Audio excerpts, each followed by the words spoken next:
if I just played Christian Watson instead of Treylon Burks, I win all the money. I suffer from a debilitating condition known as atropic chokitis.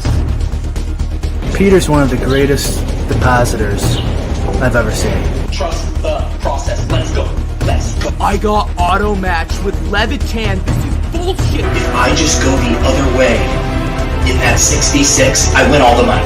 All the money. If I had 150 lineups, I'd win too. Process over results. Illuminati make a bitch go crazy. I don't know which one of these my baby. Bust down AP, 35 bullets in your head like KD. Bust it, bitch go bust it. And I had 10 pints with me in Russia. Hey everyone. Dylan played a team with Justin Fields, Kadarius Toney at 5K in this economy, Dylan, and Cole Kmet, love correlating your tight end, and didn't even min cash.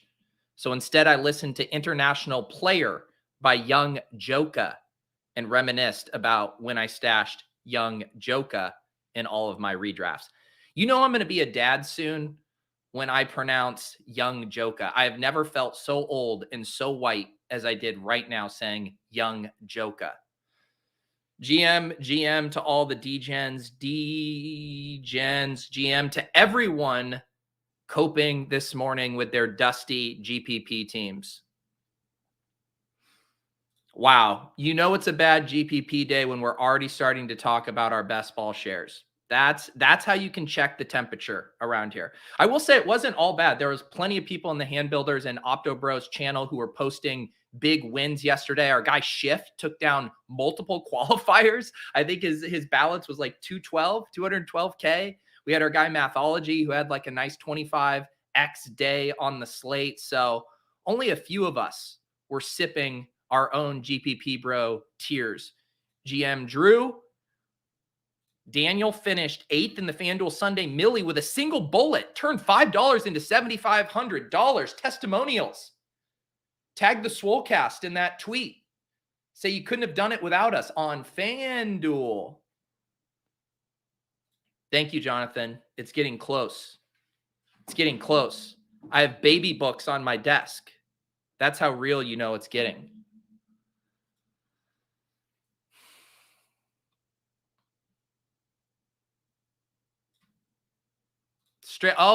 Speaking of straight to jail, Paul had a huge hit yesterday in, was that Battle Royale, Paul, or was that a different contest? 15K hit for Paul.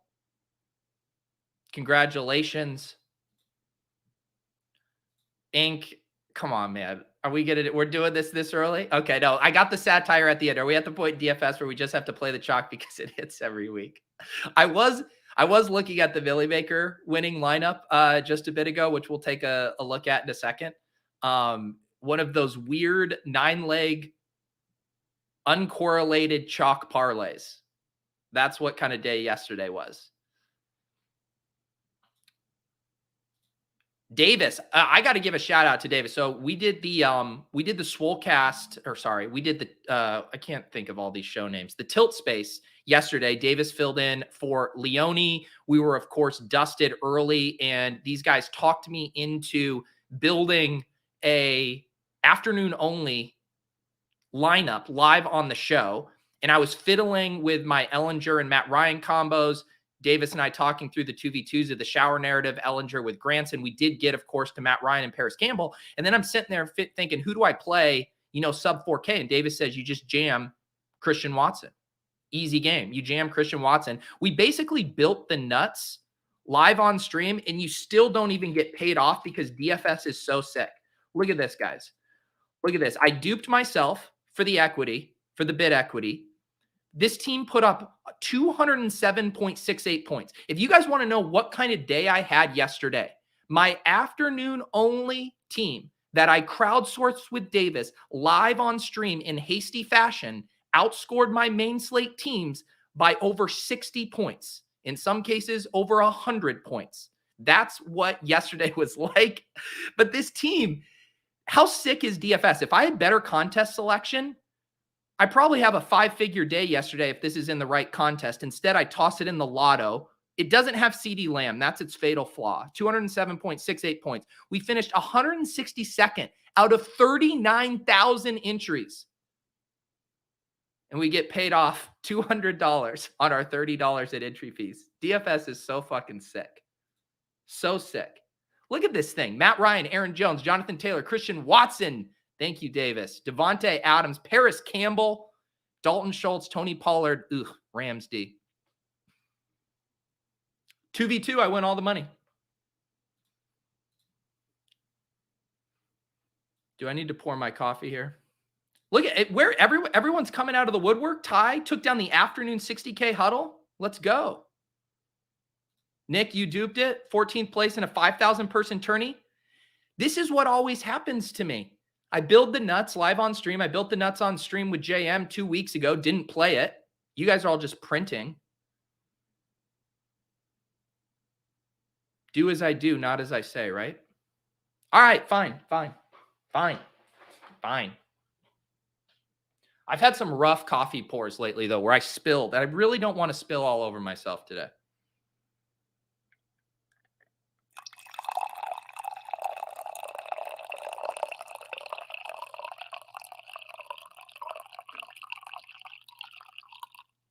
There we go. We got to keep some bullets in the chamber. Can't go having to redeposit on coffee midstream. Clay's such a broken shell of his former self that he says he's considering quitting DFS and putting all of my research into building 9-leg parlays. Better pay off if you were to hit one, which honestly feels more likely. It's Monday morning, folks. We are all coping. We are all reevaluating our decisions to pour hours and hours and hours of research into this game that continues to kick us directly in the dick week after week after week. When was Ryan announced the starter? It was like 5 minutes before kickoff. Jim Irsay wouldn't let Frank Reich start Matt Ryan, but he's letting his old drinking buddy, Jeff Saturday, start whoever the fuck he wants. Nepotism is alive and well in the NFL.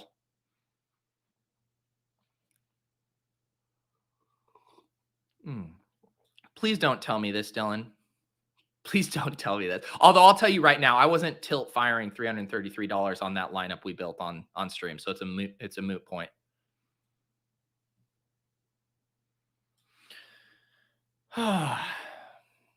We did. We hit the nuts, and instead, we got hit in the nuts.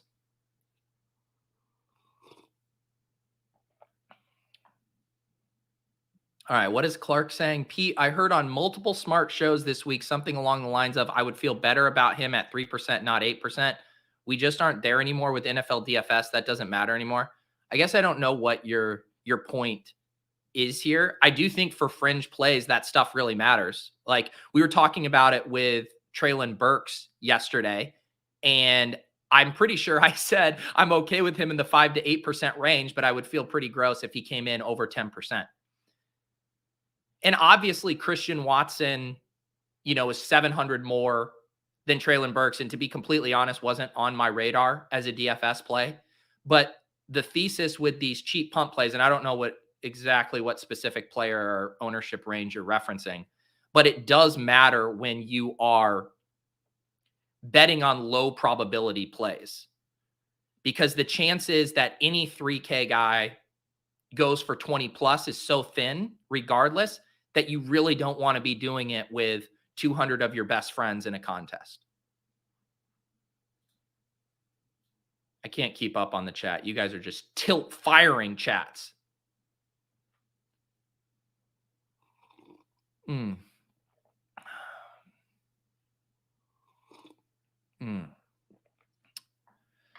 Let's see. Jefferson versus Tyreek, an example of why it matters.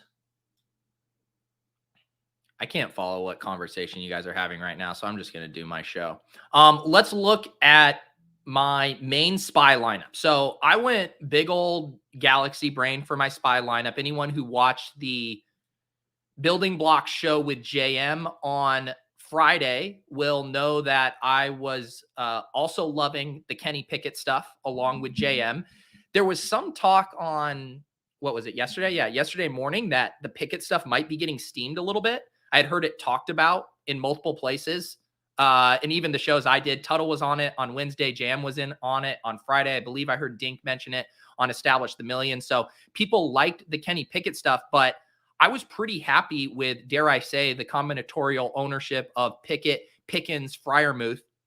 And I know one of the big conversations we were having on the Friday show was whether you would force a bring back with this. And I was talking in the chat about it too. And I didn't think a Kamara or Olave bring back was quote unquote bad. But my point was with Pickett, Pickens, and Freiermuth, you're spending what? It was if I can do math right now, 11, what? A little over 11K in total salary, or sorry, 14K in total salary. At that price, you do not need that game to go off for that stack to pay off, for that block to pay off at that price. And so I didn't like the bringbacks. I hated the spot for the Saints. And so I let that go and went to other spots. This was my lineup of like, how can I leverage my way to first place if everything goes wrong? I did eat some chalk with Barkley. Montgomery was the leverage play on the Fields ownership. You know, what if Fields doesn't become, you know, the greatest fantasy player of our generation, and instead David Montgomery, you know, fat falls into the end zone twice? That could work out. I played Devontae Adams and Cortland Sutton because I thought the Dulcich and the Moreau chalk was something that I could leverage there. We knew we were going to have a ton of double tight end lineups with those two guys, and we knew that their counterpart wide receivers weren't going to be owned at all. Works out with Adams here at 3.6%. He drops 30. Sutton doesn't work out, 4.8%, 6 for 66. The Broncos are just a dumpster fire. And then I needed Treylon Burks salary relief to unlock it. You know, Tyquan Thornton wasn't on the slate, so I had to play some dust ball 3K rookie wide receiver. And then I was also able to get up to Bills D, which I felt good about, 0.8%. No one got up to them. I like this lineup a lot. This is a lineup that's playing for first, trying to leverage a ton of the chalk. And, you know, it was giving up more projected points than most of my other lineups. I believe the ceiling optimal yesterday pre-lock clocked in at 205 ceiling projection. I was giving up 35 here, which is more than I'm normally willing to give up. But I thought it was a slate where the chalk was really fragile. Clearly, I was wrong about that. I thought some of the chalk spots were really bad. Obviously, Dameon Pierce didn't play any of him. And I wanted to think, if there's a world where a Kenny Pickett double gets there, how is it getting there? And it's with Justin Fields failing. It's with the double punt tight end chalk failing. It's obviously with that Miami-Cleveland game failing. So logically, I like how this lineup shook out. Kenny Pickett was fine. Pickens gets that rushing touchdown. Freiermuth does nothing. But yeah, I don't really think that was the issue with this lineup. It's just the Montgomery leverage on Fields not working out. Sutton not getting a ceiling access there. Burks doing nothing. I don't know. I don't have many other takeaways from this lineup. Imagine playing a defense versus Kirk Cousins at 1 p.m. Oh. Is it worth it to play Barkley? He had 26 points. I think he was like the 4th highest scoring running back on the slate. What are we talking about here? Jonathan Taylor, Aaron Jones, Dalvin Cook, Saquon Barkley. What are we talking about? He was the 4th highest scoring play on the slate. He was almost, give him one more catch for, 10 yards, and he's the highest scoring running back on the slate.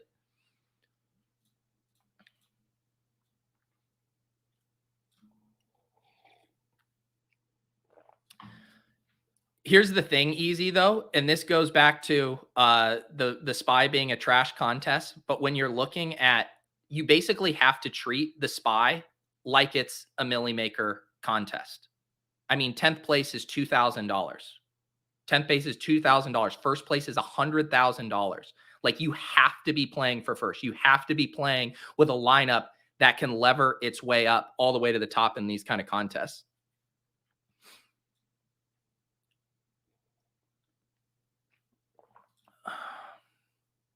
All right, let's see what actually won this contest. So 226. So this is actually a pretty sick lineup here.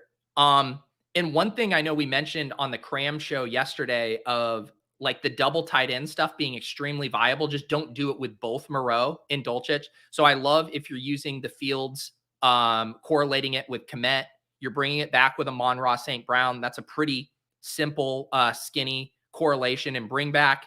You play the Tony Pollard and Christian Watson correlation, and then you jam in 2 studs on the higher end, Barkley at 31%, Adams at 3.6%.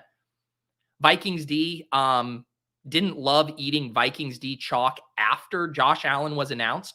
Like, it feels like this ownership didn't catch up with Josh Allen being in. It seemed like everyone had kind of locked the Vikings defense in early in the week, assuming he was out. And then people just didn't adjust their lineups. Like, I would bet Art Chichi, if you're out there, I would bet this lineup was like built on a Friday or Saturday and then not adjusted, which GG, you're 100K richer. But I do not like the Vikings D at 18.7% against Josh Allen. But all that said, like, this is a sick lineup. It's a completely logical lineup. And instead of having Treylon Burks dust ball at 3,700, instead of having fucking Tom Kennedy or whatever other sub 4K dust balls we were playing, you get Christian Watson correlated with Tony Pollard. You're obviously eating a lot of chalk here, but you have a few just mega leverage pieces, sub 3% Watson, sub 4% Devontae Adams. You get ceiling games from those guys, and you're cooking. The Greg Dulcich fucking snowflake doesn't even matter. This is a nice lineup. Congratulations, Art Chichi. Do the cha-cha. If you guys really are going to try to talk me into, it has nothing to do with the Josh Allen. It has to do with playing a chalk defense. The reason it was at 18.7% is because people didn't think Josh Allen was playing. If Josh Allen was playing, that would have been sub 10%. Ethan says this looks like it came straight out of an optimizer. The lineup that won the Millie Maker last week looked like it came straight out of an optimizer. It was Justin Fields double stack. I can't remember. Was there a bring back on that? And then it had the defensive running back defense correlation. It was straight out of an optimizer.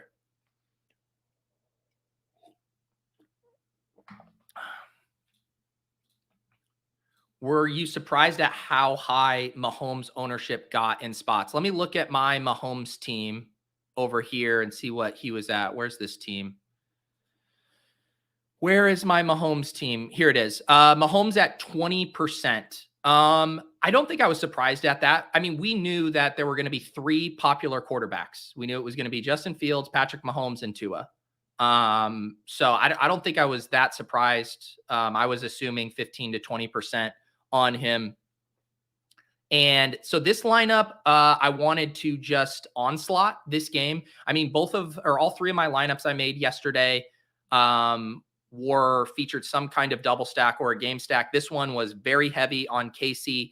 Jacksonville just saying, hey, if this game goes off, how can we capture this in a smart way? I didn't want to play the Juju chalk, so I did Mahomes, Kelsey, and then I tripled it with Valdez-Scantling and Sky Moore. The same thought as the Treylon Burks play, just trying to get a 3K wide receiver in here, tack it on with Patrick Mahomes.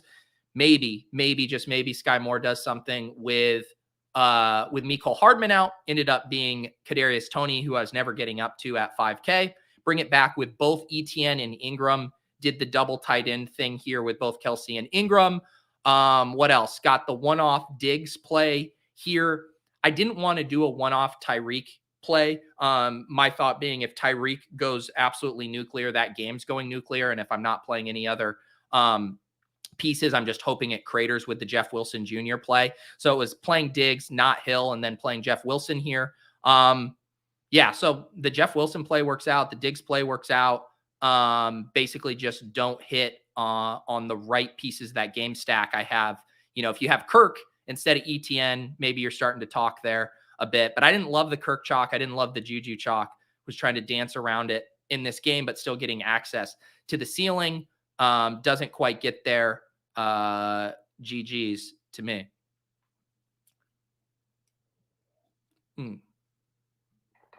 Yeah, the chalk, the Christian Kirk, what did he end up putting up? Christian Kirk, 34.5. Why the fuck Sky Moore? I don't know how many times we have to do this, but these sub 3,700. If I had Christian Watson in there and Christian Watson would have scored 2 points, you would be saying the same thing. Every single one of these sub 3,500 wide receivers are extremely thin bets to hit. So as long as you're correlating, as long as the player has some kind of profile, some kind of skill set that would indicate that they could pop off for a big game, it's justifiable at non-existent ownership.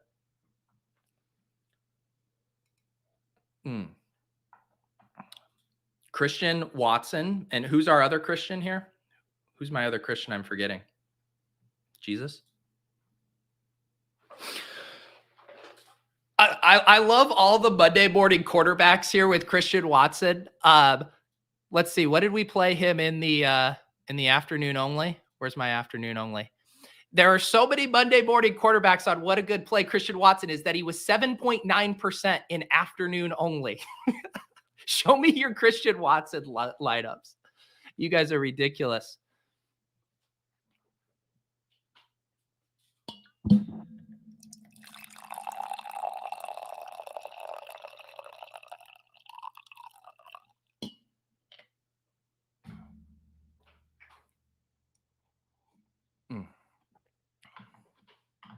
We have so many new people in the chat today. I can't even imagine how unlikely it is for a stack of 3 pass catchers to work out for any lineup, GPP or otherwise.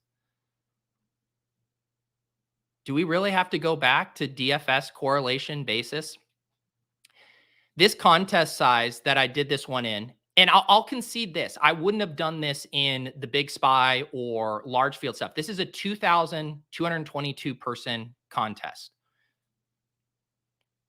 On a slate where we have no clear games emerging as a top spot, identifying the one game that goes off can be extremely plus EV. We saw it in, what was it, week 3, the Baltimore and Miami game. The winning lineups had triple stacks from Tua. It was Tua, Tyreek, Waddle, and Gesicki, and it had double bringbacks with Mark Andrews and Rashad Bateman. On gross slates, overstacking is not even, not only is it completely viable, I think it's probably optimal. Don had Christian Watson in the Deposit Kingdom. We will review that in a second here.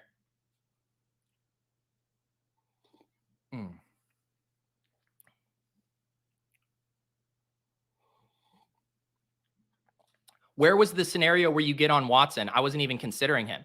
Well, this is what I'm talking about. If you were, the scenario where you're getting on Watson is if you're heavy on Dallas stuff, right? Like if you're playing Tony Pollard and CeeDee Lamb and Schultz, maybe even you have a Dak, but you're just playing those guys and you're looking, this is why correlation is so powerful, because you're basically saying, if I'm right about these guys, could this game potentially go off? Who is a type of player who could speed that game up? And I'm saying this as someone who didn't even consider Watson, but logically, if you were playing pieces from that game and you didn't have salary to get up to a Lazard or an Aaron Jones, like why not? It's the same reason why I didn't use Treylon Burks on my Patrick Mahomes team.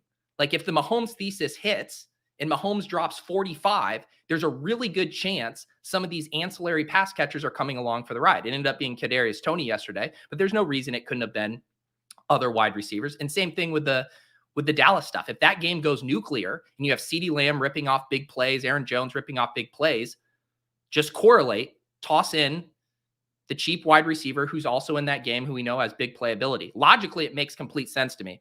I wasn't even remotely on it because when I looked in my spreadsheet at his points per dollar projection, he didn't look good to me, but doesn't matter.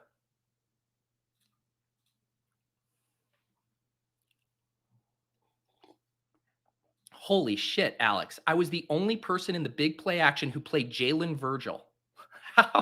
Please tell me how you got on Jalen Virgil. That might be the biggest galaxy brain play I have ever heard of in my life.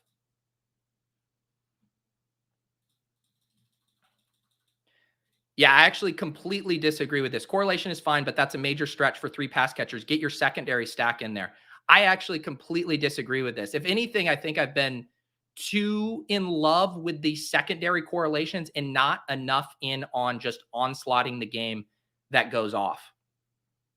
It's such a tighter needle to thread of being like, I'm going to perfectly select the 2 players from this game that go off, as opposed to, hey, this is the ripe game environment. I'm going to go heavy on this. So when I'm doing like one-offs and stuff, I want it to be super intentional. Like in this case, I'm not playing Tyreek Hill. I'm playing Stephon Diggs. And if that game fails, how is Tyreek Hill and Jalen Waddle failing? Well, it's probably because Raheem Mostert and Jeff Wilson Jr. are getting a lot of the touchdowns.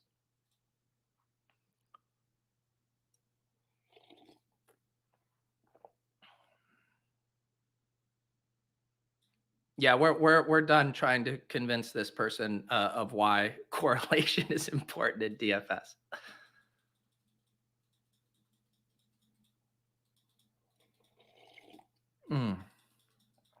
Schultz Watson mini sounds nice. In retrospect, I would love to have that.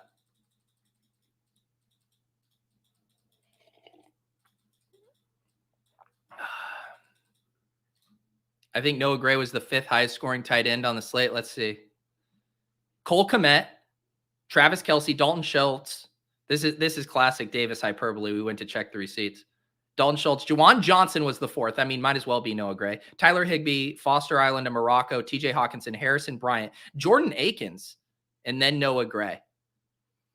Davis, that Kylan Granson shower narrative just got obliterated. Dude put up a healthy 9.7 even with Matt Ryan.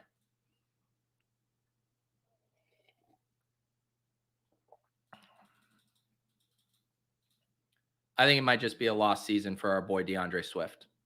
How many touches did DeAndre Swift have yesterday?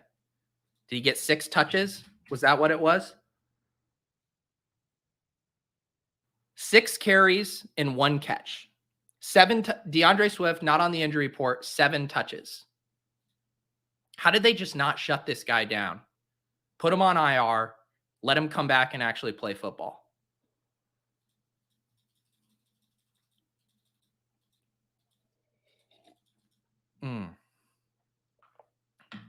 Yeah, there have been some quotes too where I think it was actually the offensive coordinator, right? Where Swift was like, I want to be playing more. And they're like, well, you need to play better when you're out there. Something along those lines.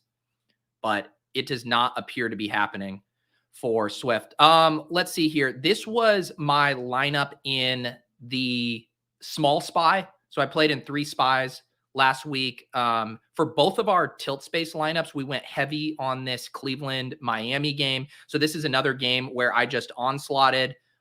Tua did the premium double with Tyreek Hill and Jalen Waddle. I brought it back with Harrison Bryant and DPJ. I'm upset about the DPJ play at 31%. I knew it was coming. I knew it was going to be like 15 to 20. I still didn't. I didn't like the versions with Amari Cooper. That's a bad play at 31%. Harrison Bryant got up to 13% in this, which is kind of crazy, but I still don't mind it. Correlating it, although maybe I should have just tripled it with Gesicki here instead. Traylon Burks, because I'm a fish. Jonathan Taylor at 11.2%. And then I pivoted from Pollard down to Connor when this team was dusted. Colts defense correlated there with Jonathan Taylor. Nothing really interesting to say about this. The Tua doubles don't get there. Tyreek and Waddle have quiet games. All the production goes to Mostert and Jeff Wilson. Justin Fields separates at the position. GG's all around to the Justin Fields faders. We will live to see another day. This lineup was my best projecting lineup before lock. I had a little higher ownership than my others, but put this one in the smallest of the contests I played, only 1,100 entries in this spy, but 190 ceiling projection, so 15 off of the optimal. And if you did, I was running, if you forced a double stack with a bring back yesterday in the optimal, you actually got the Tua premium double. So the quote unquote ceiling optimal double stack with a bring back. Sometimes I say these words and I'm like, if anyone else ever heard like how we were talking, they would tell us to get a fucking life. Ceiling optimal, forcing a double stack with a bring back Jesus. It was Tua, Waddle, Hill coming back with DPJ, toss in Harrison Bryant and Burks, get up to Taylor, and you see it had Pollard in here initially, but we were too dusted to ride with Pollard, so go to a 1.8% Connor. Get some Skolansky bucks on the late swap, which we did live on stream with Davis. I mean, how do I not get more credit for just making just the sicko late swap live on stream? I mean, that's a skill in itself.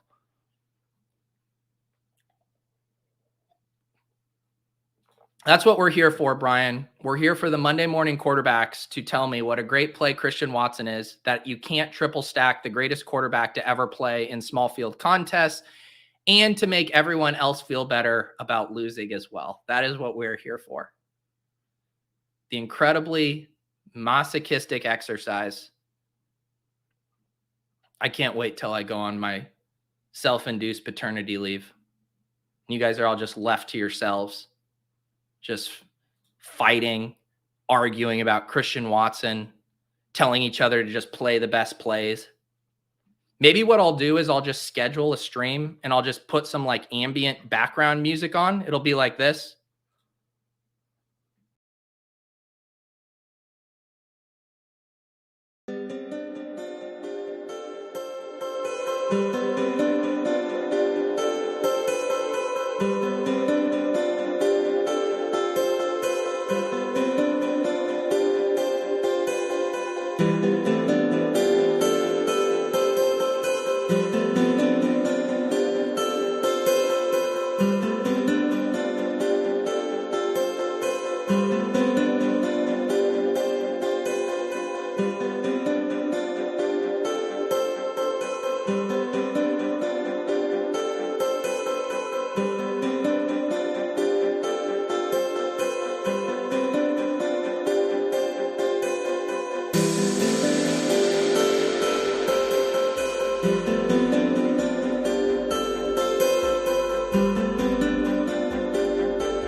Man, that was nice.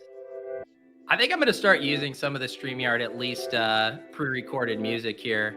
A little bed of music to soothe everyone. Everyone's on pins and needles on a Monday morning. Everyone marching to the deposit button. Deep breaths.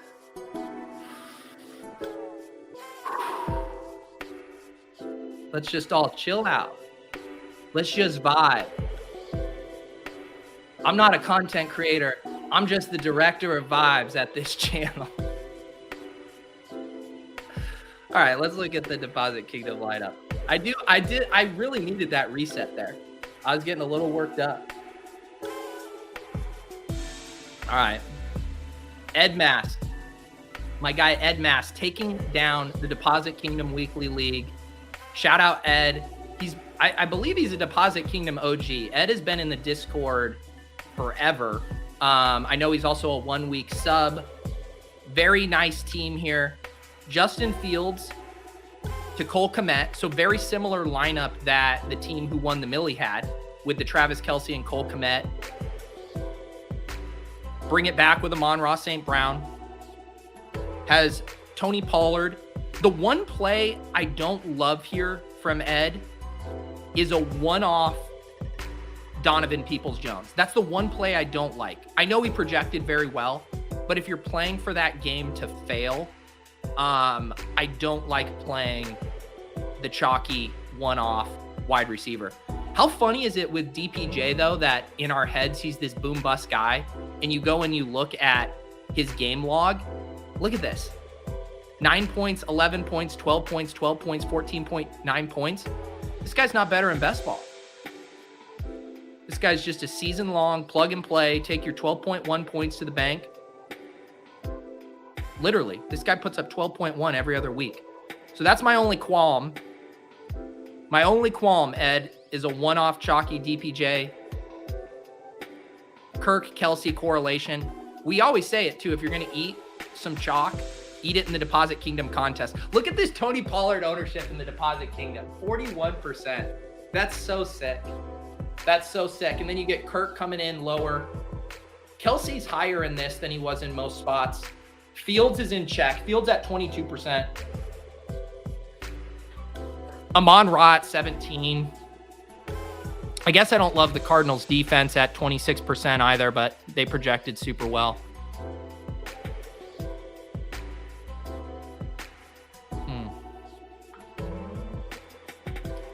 Matt, someone should, you know how everyone's always bugging ETR to do ownership projections for specifically small field and higher stakes stuff? Someone should do ownership projections for the Deposit Kingdom tournament. If someone wants to do a bit on Twitter for that and post a chart showing which guys are going to be higher and lower owned in the Deposit Kingdom tournament, I'll send you a fucking t-shirt or something. Seems like a great bit. Ty Vincent, how do I get in on the Deposit Kingdom? This looking like easy money. Keep my bankroll alive. I know you're just trying to do a joke, Ty, but you just set me up for the perfect promo. Are you not in the Deposit Kingdom Discord? It's a safe haven for Galaxy Brainers, for value hounds, for people who love sports, betting, NFTs even. The link's down below, Ty. I post it in the Discord every Tuesday in the announcement section. I also do highly recommend the Hand Builders and Opto Bros private Discord channel. So if you're a YouTube member, you can subscribe to that down below. It's a very good place to tilt and hang out on Sundays. I also post leverage showdown plays for all of the main showdown slates. I post early look at underdog prop lines. I built out a prop screener using early week projections against underdog lines. I share those. Obviously, you get the Sunday morning crams as well. Your boy out here just delivering immense amounts of value.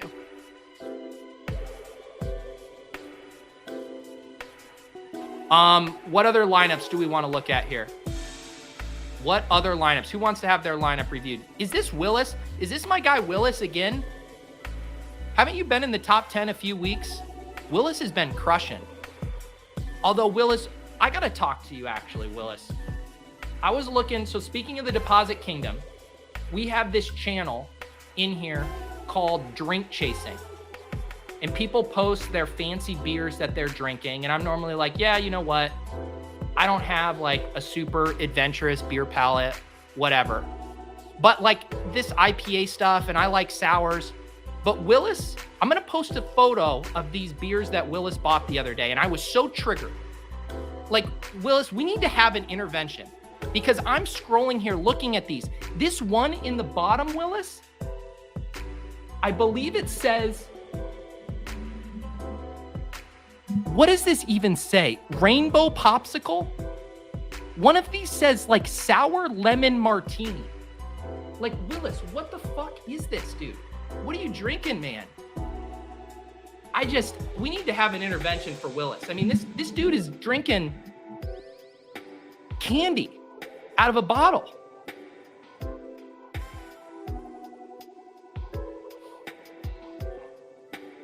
I don't know. Can we get a Davis GPP lineup review on Monday? Yeah, it's called the Tiltcast.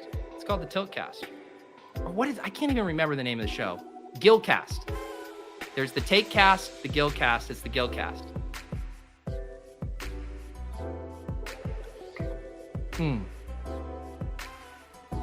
Yeah, let's change up the ambient music. One of these is called Feeding the Ducks.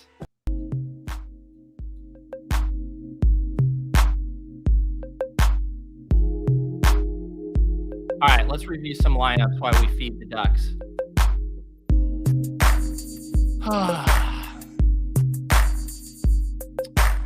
85th place. 85th. Trevor Lawrence, ETN, Kirk. Bring it back with Kelsey. Najee at 4.8%. Kind of like it. Diggs, one off.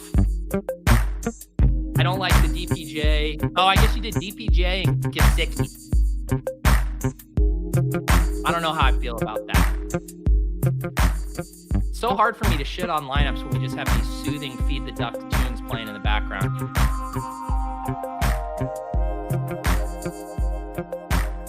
Vikings defense, 18.6%. I'm going to quit arguing against the Vikings defense play. I don't have it in me. Yeah, let me see some dust ball lineups. 186. Let me see some real dust ball lineups.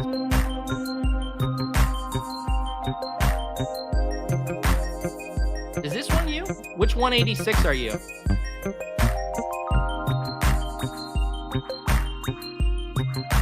There were 3 people with the exact same score? I think you're Trevor, right? Matt Ryan, holy shit. I saw you post this in the Discord, Lunchable. You are absolutely unhinged. Completely unhinged. Matt Ryan? What the fuck, dude? Honestly, what the fuck? I want to watch your GPP lineup review show. Derrick Henry, Nick Chubb. I actually ran out. One of our Tilt Space lineups was the Derrick Henry, Nick Chubb, the high testosterone lineup. But you completely offset all the testosterone with Matt Ryan. But God, that Matt Ryan to Paris Campbell, you're a sick fuck, Lunchable. You are sick. Devontae Adams and Moreau just onslaughting the toilet bowl game. Josh McDaniel versus Jeff Saturday. Aaron Jones. Dude, this lineup is just Chad shit. Giga brain level plays from Lunchable.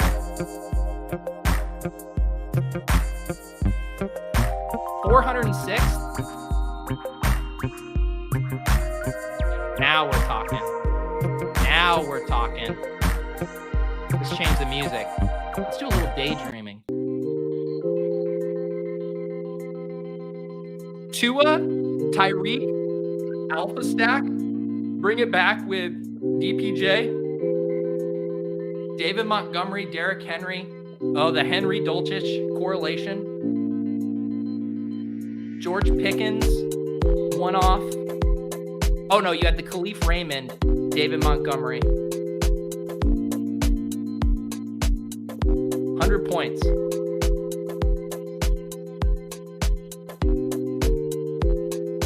I think my eyes are just bleeding at this point. I just don't even have any more thoughts about these lineups. The music's too loud? Okay, boomer.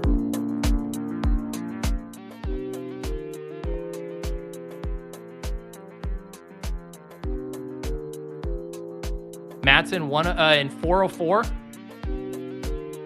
Another Tua. Looks like Tua is what sunk a lot of us. This looks like exactly like one of the lineups I built.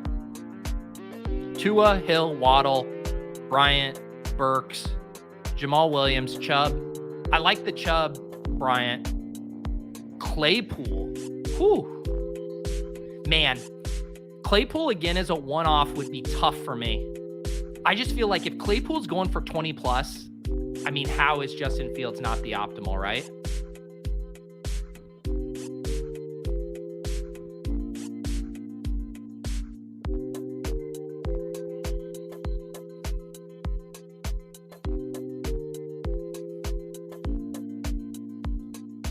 Nolan, what are your thoughts on McCoy and Wolford yesterday with tight pricing? They weren't remotely on my radar.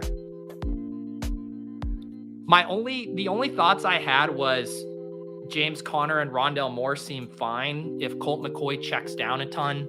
I thought Cooper Kupp was too expensive to play with Wolford, but I honestly didn't even consider those guys. Not even for Sunday or afternoon only.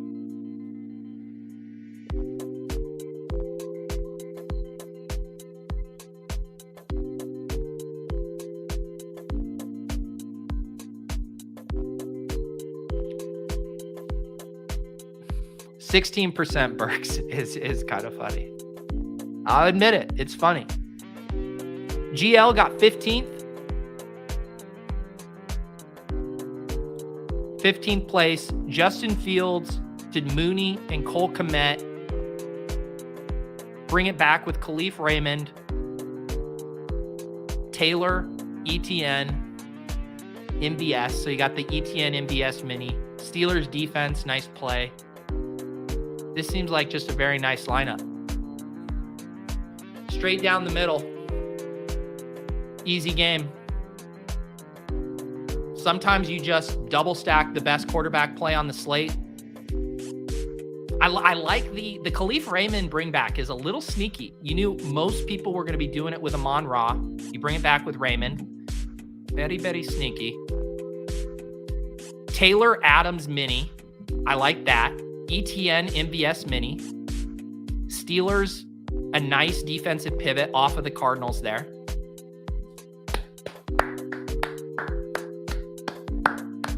Nice to see some people getting paid off with just logically sound lineups. Nice little 5X GL. What was the ceiling optimal yesterday? No, those are...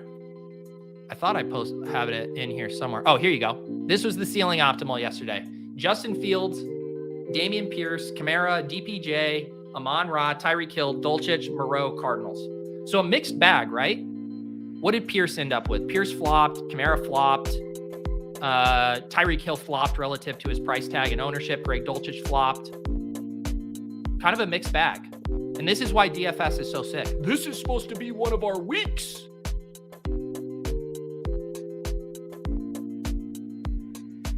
Gavin got 10th. Go off, King. Go off, King. Justin Fields to Cole Kmet. Dameon Pierce. Okay, Dameon Pierce put up 13 points at 6,300. Ugh, what? I guess, okay, you did the DPJ Tyreek mini. Burks one off. Adams one off. Pierce one off. Pollard. I'll always say it. If you're going to play Dameon Pierce, playing it in the Deposit Kingdom was the place. Getting Dameon Pierce sub 20% when he was projecting for over 30% everywhere else.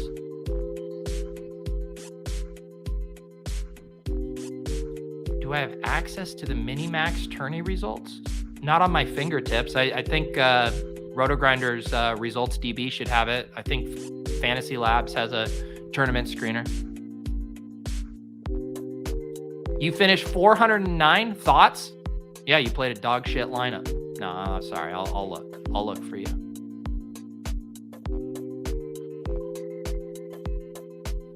I have to go do SiriusXM in a second and apologize to everyone who I told that Kenny Pickett was going to be the second coming in Joe Montana. 409, Jacoby Brissett. Whew. Here we go. Jacoby to DPJ. Man, I feel like if you're using Brissett, you got to double him, right? Like, don't you got to have Amari or...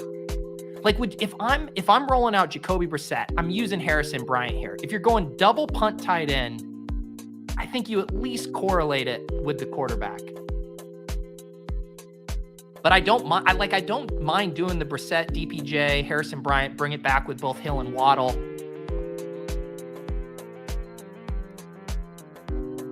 But yeah, I just double tight end that you're not correlating with your contrarian quarterback just feels bad. How do you adjust from this to your radio stuff directly after? I could not imagine doing this masochistic exercise then doing radio for 2 hours. I think the term is code switching. It's like when I go upstairs and talk to my wife.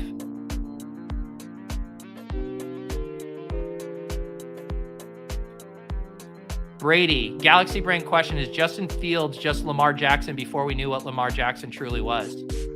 I mean, haven't we seen this evolution with these guys like Lamar, like Hurts? Everyone writes them off because they're not their fucking dictionary definition of a pocket passer. And then it's like, oh, maybe these guys that have incredible tools with good coaching, with talent surrounding them, can actually progress throughout their careers and improve as a thrower. So I do feel like he's just going through the same evolution that Hurts did. I mean, fucking Philadelphia was trying to run Jalen Hurts out of town, what, 2 years ago? Now he's an MVP candidate. I think Fields still has a ton of work to do as a passer, but why can't he get there? I don't see any reason why he can't.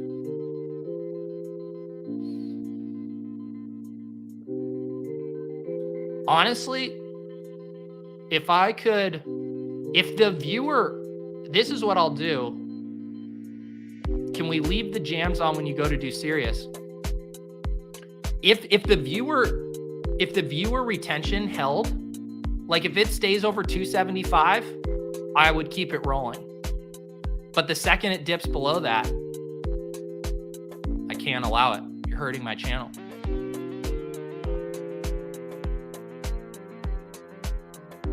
We do need to mix it up. Let's go to a little lo-fi.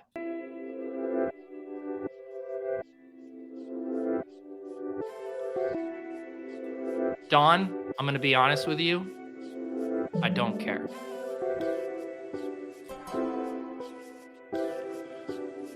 Hit the like button. I do only have a couple more minutes. What else was I going to look at here? What else was I going to look at? I'm going to do a quick showdown run here. Quick showdown run. Little sim bro. Tonight, we have the Philadelphia Eagles hosting the Washington Commanders, a franchise in turmoil. The Eagles enter this game as 11-point home favorites with a juicy 44-point over-under. Although most of that is headed towards the Eagles with an implied team total of 27.3 points. When we run the Sims tonight, you will be shocked to learn that Jalen Hurts is the optimal captain with a rate eclipsing 25%. A.J. Brown coming in at a hearty 12.4%, and Antonio Gibson at 11.1%. Ironically, the most frequent appearing lineup when we run 10,000 simulations on runthesims.com is a Taylor Heineke captain. Apparently, there are 18 worlds, 18 butterfly effect worlds where Taylor Heineke is the winning captain tonight. Do I want to live in one of those worlds? Absolutely not. But trust the math. Trust the math.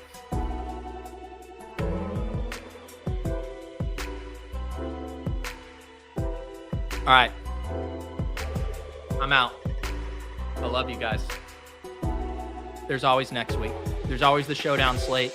There's always flash drafts. There's always underdog. Peace.